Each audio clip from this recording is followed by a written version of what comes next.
Lahat ng drama, lahat ng tawanan, lahat ng iyong all-time hits.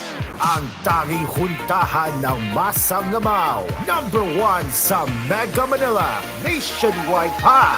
Broadcasting from TGON, TVH Group of Networks. Dito lang sa inyong iisang himpilan.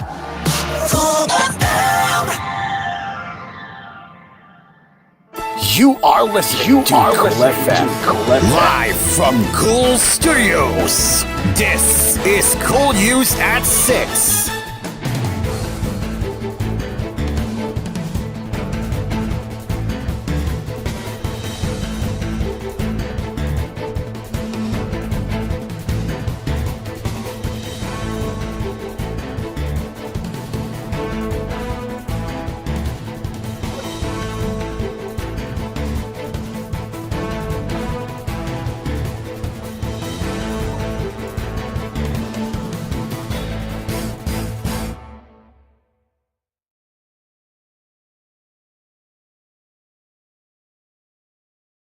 Excuse me about this one here. But anyways, good evening. This is Cool News at 6, live from SM Mega Mall.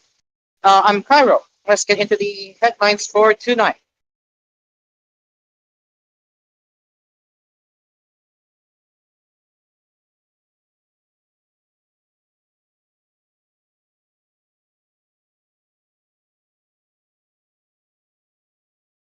The Senate panel on women on Tuesday convened in an executive section of the dismissed Bamba Mayor Alice Guo, or real name Guo Huaping, swore to disclose the most guilty behind crimes linked to illegal Philippine offshore gaming operators.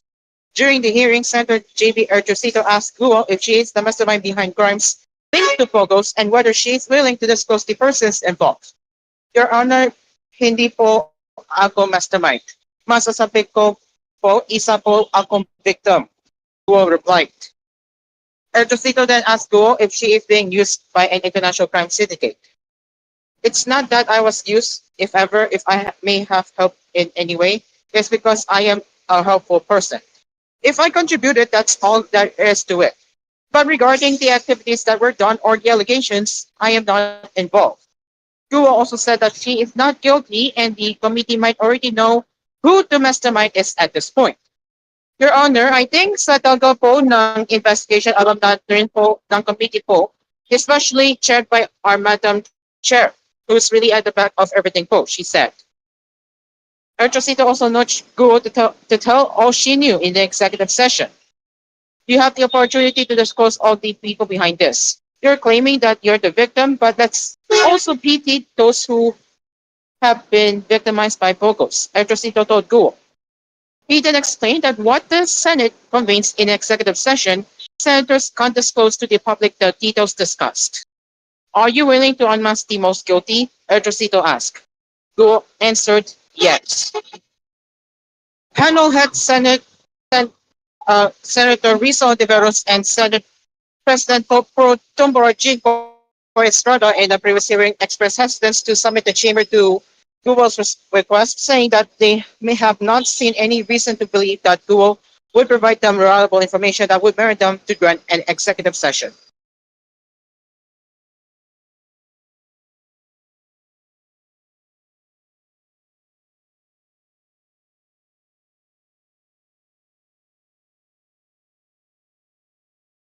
Senator Risa Hontiveros on Tuesday presented during a Senate hearing several photos showing former Philippine National Police Chief Benjamin Alcorta Jr. with some personalities being linked to illegal Philippine offshore gaming operators. At the resumption of the Senate Committee on Women's hearing, Hontiveros confronted Yang Jinlin, also known as Tony Yang, with a photo of him and three others, including Alcorta. Yang is the elder brother of businessman Michael Yang, who served as the economic advisor of then President Rodrigo Duterte. Can you explain this photo? Is it a meeting? Who else is there? And what did you discuss? Hontiveros asked. But Yang, through an interpreter, explained that it was not a meeting, as they just visited the police chief of Cagayan during that time. Asked about the name of the police chief he was referring to, Yang said, my English is not very fluent, but I called him Alcola or Alcoda. Alcorta, said President Pro Tempore Jingo Estrada, could be heard correcting Yang. He's the former chief PNP, Estrada added. Ontiveros later asked Yang if he had known Alcorta for a long time as she presented an older photo of them together. But Estrada submersed that the second photo was taken when Alcorta was still the regional police director of the Cagayan province.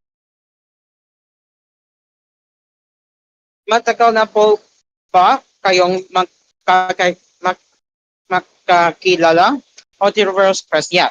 Yes, when he was still in Cagayan as the director, we know each other, Yang said. At this point, Hontiveros asked again if Yang was aware that he had a warrant of arrest in China for fraud. When Yang said he was not aware, Hontiveros is almost certain that local law enforcement authorities and high government officials were fully aware of it. So, in relation to the photos I talked to you about, I really wonder what our high officials in government are doing patronizing with the wanted fugitive, she said. Hontiveros next asked Sual Pangasinan Mayor Dong Kalugay if he knows Acorda. Kalugay has been dragged into the Senate probe over alleged romantic relationship with dismissed Bamban Tarlac Mayor Alice Guo. Kalugay admitted to knowing Acorda as the highest official of the PNP, but the mayor stressed he had no relationship with the former police chief. It was at this point that Hontiveros showed another group photo with Acorda, Kalugay, and Guo's brother, Wesley. We visited there, Your Honor, because he is the former police chief as well. Kalugay said, referring to Acorda. The photo was taken at Camp Carmen in Quezon City, according to the mayor. Is it correct that those were their first few days as chief of the PNP? Hontiveros asked. When Kalugay said he could not recall, the senator asked why Wesley was with them. He just joined us. He also wanted to meet the highest officials in the PNP, the mayor said. Hontiveros asked the same question to Guo and Wesley's girlfriend, Pasarang Ong. Both Guo and Ong, however, claimed no knowledge why Wesley was in that visit to Ocorda at Camp Cameron.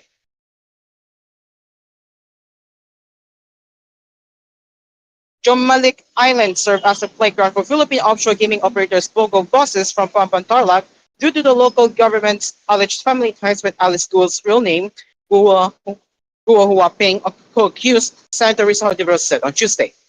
During a Senate panel probe on illegal Pogo operations, Hontiveros also revealed that Jomalik Island was a hiding place for Guo before she fled the country. We discovered that Jomalik Island in Quezon province seems to be the playground of Pogo bosses, and it is also possible that Guo Huaping hid there. His co-accused Yang Ben has a family link to the current Jomalik relationship. Jian.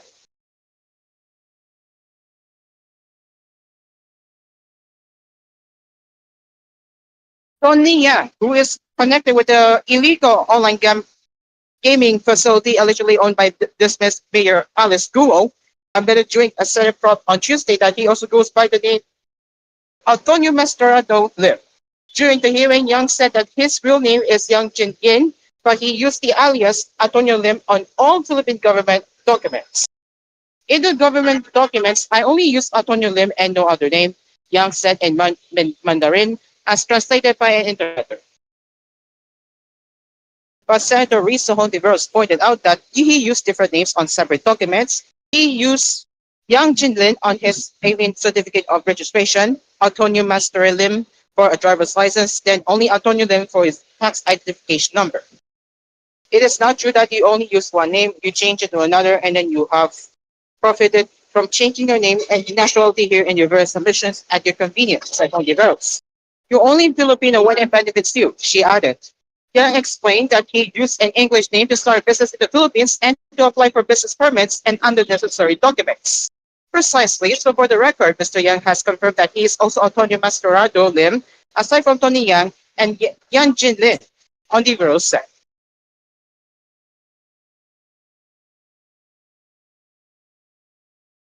And Senate Majority Leader Francis Tolentino said that his proposal for the creation of a Zulu Transition Fund has reached the Office of the President and the Department of Budget and Management. At the same time, Tolentino stressed the need for coordination among various government bodies to ensure that the needs of Zulu are properly addressed, while also complying with the recent Supreme Court order that removed Zulu from the Bangsamoro Autonomous Region in Muslim Mindanao. In the Senator's regular radio program, Usapan Tol, Barnum, Cabinet Secretary Mot Asin Pantadun assured Tolentino that the region's personnel base in Sulu will continue to receive their salaries from September 16 onwards, noting that this is already allocated in Burnham's general appropriations this year. From September 16 onwards, we will still release the salaries dahil nakabudget na po lahat. Pero mayroon lang tayong papipikomporhan na document of undertaking, essentially explaining kung anong ang implication ng pagpapasahod given the Supreme Court decision, Pantano said. Tolentino welcomed the development and also suggested that the Barnum duly advise the Commission on Audit on its actions to avoid possible complications. In response, Pantano said that the Barnum leadership had been referring to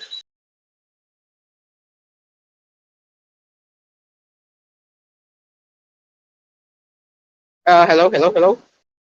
Uh, okay, sorry about that one. Okay. In response, Pantano said that the Barnum leadership had been referred to Tolentino's statement in the Senate to guide their handling of the matter, pending a clear directive coming from the national government. Pentaun shared that under the block grant given to Barnum, about 9.08 billion pesos is allocated for Zulu province. He added that the Barnum leadership was saddened by the decision and studying possible ways to intervene in the Supreme Court case. It is now 6:11 in the evening, and currently it is traffic, very traffic right here in Mega Mall right now. So I'm going to be home a little bit late. But anyways, stick around. koolNews at 6. We'll be right back.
Welcome back to koolNews at 6.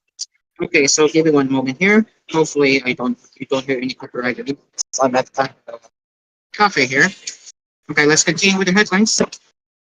Philippine Amusement and Gaming Corporation Senior Vice President Villanueva apologized on Tuesday to all former Philippine National Police chiefs who have been affected by his earlier pronouncement that an ex-top cop was allegedly involved in Alice School's escape. Villanueva aired his public apology during the Senate panel on Women's Tuesday prop after being confronted by former PNP chief turned lawmaker Senator Ron Alberto de la Rosa about the matter. According to PNP Criminal Investigation and Detection Group Chief Police Major General Lero Francisco, you admitted that your pronouncement in the hearing last week is purely based on rumors. Is that correct? Asked De La Rosa. Responding to De La Rosa, Villanueva clarified that he considered his previous exposed only as a rumor, repeatedly emphasizing that he could not gather specific confirmation or verified data regarding the report. It's just unfortunate, sir, that this initial information is not yet confirmed. That's why unconfirmed information is considered not an intelligence data, not actionable at all. Therefore, it's not yet valid, said Villanueva. De La Rosa then took the opportunity to school Villanueva, pointing out that as a former intelligence officer, he should have known better that unverified information should not be shared as it could malign parties involved. That's why I qualified it earlier in the last Senate hearing that this is wrong information. I don't want to put malice on our former chief PNPs, said Villanueva.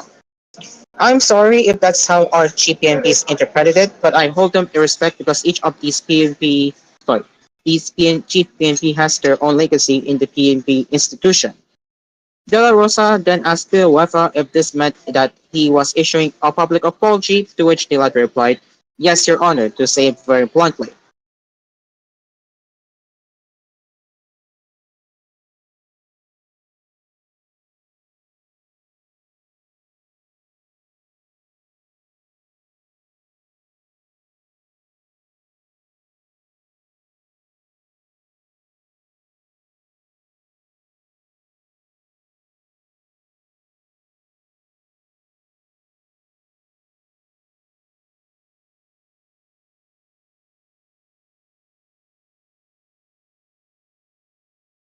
Senator Christopher Bongo expressed his strong support for the recent signing of the Magna Carta of Filipino Seafarers by President Ferdinand Marcos Jr. on Monday, September 23.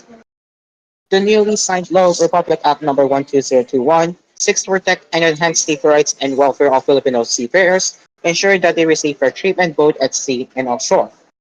Go, one of the authors and co-sponsors of the Magna Carta, emphasized the significant role Filipino seafarers play in the global maritime industry. Our seafarers make up one of the largest groups in the maritime industry. Of the 1.5 million seafarers worldwide, 25% are Filipino sea-based workers, making them the largest nationality bloc in the maritime sector. Cited Go, who is also vice chair of the Senate Committee on Migrant Workers. Marcos led the ceremony signing of the law at Malacanan Palace in Manila, marking a historic moment for Filipino seafarers and maritime workers. The Magna Carta outlines several key rights for Filipino seafarers, including just terms and conditions of work, the right to self-organization, collective bargaining, access to affordable education and training, and protection against discrimination. These provisions aim to ensure that seafarers are not only fairly compensated, but are also given opportunities for professional growth and protection from unfair practices. Moreover, the law mandates the right to safe passage, medical attention, access to communication, and legal representation.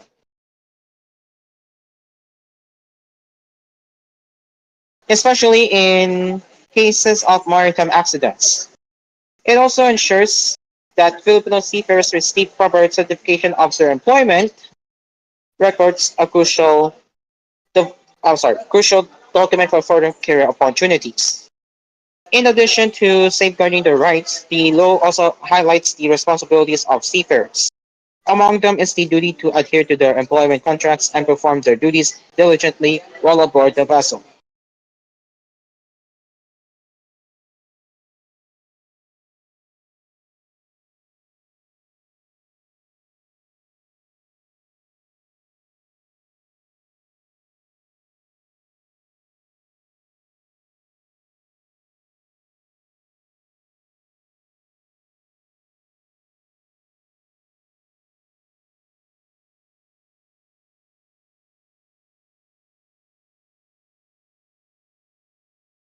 Okay, let's get into the international headlines now. Let me find one here.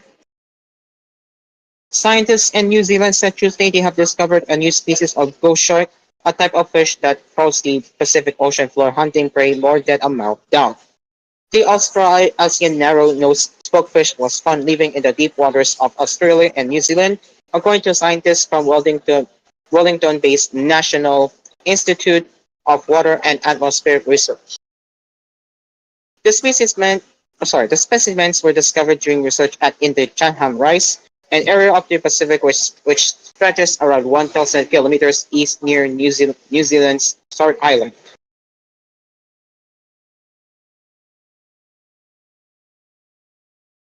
Ghost sharks or chimaras are related to sharks and rays, but are part of the group of fish whose skeletons are entirely made of cartilage. Also known as spookfish, the ghost sharks have hunting black eyes and smooth, light brown and scale-free skin.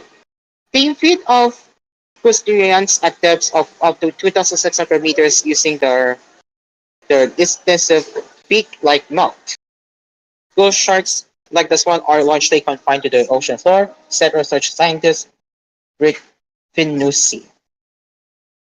Finucci gave the new species its scientific name Hariota avia in memory of her grandmother. Their habitat makes them hard to study and monitor, meaning we don't know a lot about their biology or threat status, but it makes discoveries like this even more exciting. The spookfish was previously thought to be part of a single globally distributed species until scientists discovered that it is genetically and morphologically different to its cousins.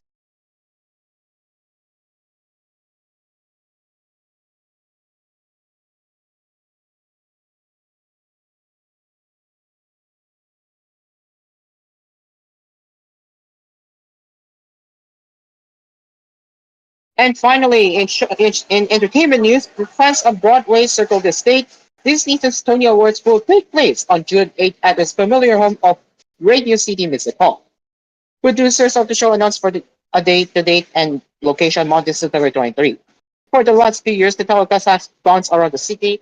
2 years ago, originating from the United Palace Theater in the Washington Heights neighborhood of Manhattan, and this year at the David H. Scott Theater in Lincoln Square. The host will be revealed later.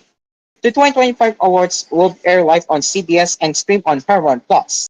Gaining buzz from appearing on the telecast can dictate a show's future, both on Broadway and on tour. The awards are presented by the Broadway League and the American Theater Wing. And that is it for Cool News at 6. Phew, what a painful way to do the show, to do the newscast here. Anyways, we will be back with more headlines later with Cool News Prime Time at 9. Until then, I'm Cairo. Good evening.